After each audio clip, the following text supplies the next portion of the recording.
नमस्कार दोस्तों। जैसा कि अपना नए चैनल की शुरुआत कर रहे हैं जिसमें हिंदी भाषा से संबंधित जानकारी आपको मिलेगी और इसकी शुरुआत अपन करें, वो बिंदु है हमारा भाषा। सबसे पहले हम जानें कि भाषा किसे कहते हैं और भाषा की परिभाषा क्या है। तो सीधे शब्दों में कहें तो भाषा परस्पर विचार विनिमय का माध्यम या साधन है।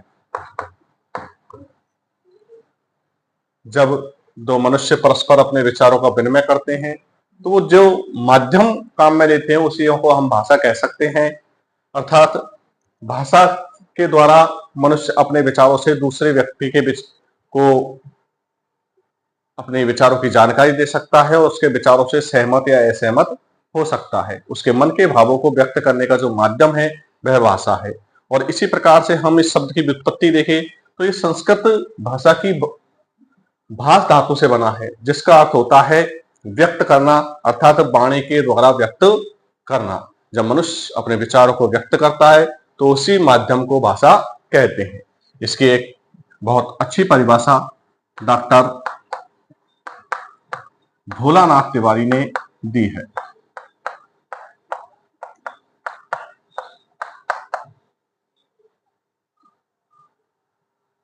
वो लिखते हैं, भाषा उच्चारण अवयवों से उच्चारित यादृच्छिक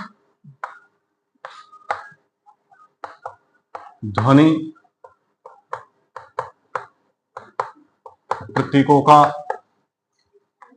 समूह है, जिससे एक वर्ग विशेष के लोग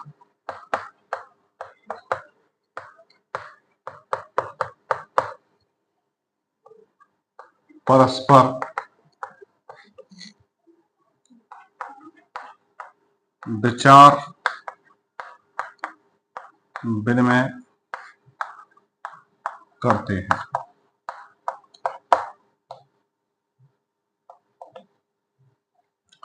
ये बहुत अच्छी परिभाषा डॉक्टर भोलानाथ तिवारी ने दी है। उन्होंने कहा कि भाषा उच्चारण अवयवों से उच्चारित होती है, अर्थात उच्चारण स्थलों से तात्पर्य है जैसे मनुष्य के उच्चारण अवयव कंठ, तालु, मूर्धा, दंत, ओष्ठ, नासिका, ये हमारे उच्चारण अवयव कहे जाते हैं। इनसे उच्चारित जो ध्वनि प्रतीकों का समूह है, जिससे एक वर्ग विशेष के लोग, अब वर्ग विशेष शब्द से तात्पर्य है वे लोग जो उस भाषा को जानते हैं, समझते हैं, वो लोग आपस में विचारों का विनिमय कर सकते हैं। तो ये बहुत ही अच्छी परिभाषा भाषा की है। आगे हम पढ़ेंगे भाषा के रूप।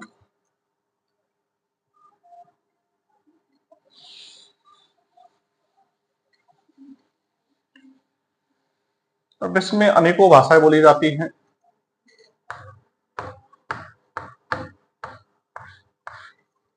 भाषा के रूप, तो भाषा के जो रूप हैं उनको दो भागों में यहां बांटा गया है। पहला होता है मौखिक भाषा और दूसरा है लिखित भाषा।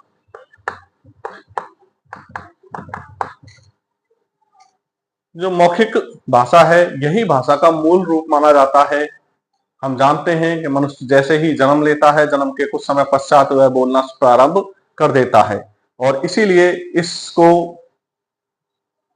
भाषा का मूल रूप कहा जाता है। और इसकी जो आधारभूत इकाई है वो ध्वनि है, क्योंकि ध्वनि के द्वारा ही शब्द बनते हैं और उन शब्दों के द्वारा हम अपनी विचारों को अभिव्यक्त कर पाते हैं।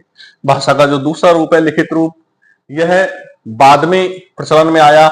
जब मनुष्य ने लिखना सीख लिया तो उसके बाद यह लिखित रूप हमें देखने को मिलता है। यह इसकी विशेषता है कि स्थायी होता है और लिखित रूप को प्रकाश में लाने के लिए चिन्हों की आवश्यकता पड़ी और उन चिन्हों को ही लिपि कहा जाता है।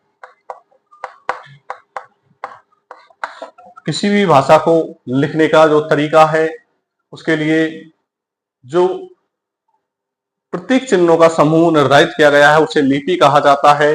और हम बात करें हिंदी की, तो हमारी हिंदी भाषा की जो लिपि है वो है देवनागरी लिपि।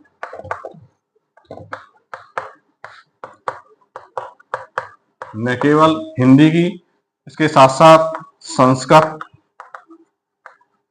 नेपाली और मराठी, इन सभी भाषाओं की लिपि देवनागरी लिपि है। और अंग्रेजी की बात करें तो वो रोमन लिपि में लिखी जाती है। पंजाबी है वो गुरुमुखी लिपि में लिखी जाती है। तो प्रत्येक भाषा की अपनी लिपि होती है। इस तरह से आज हमने जानकारी प्राप्त की भाषा, उसका सामान्य रूप से अर्थ, उसकी परिभाषा, भाषा के जो रूप है और लिपि किसे कहते हैं। अगले वीडियो में हम लेकर आएंगे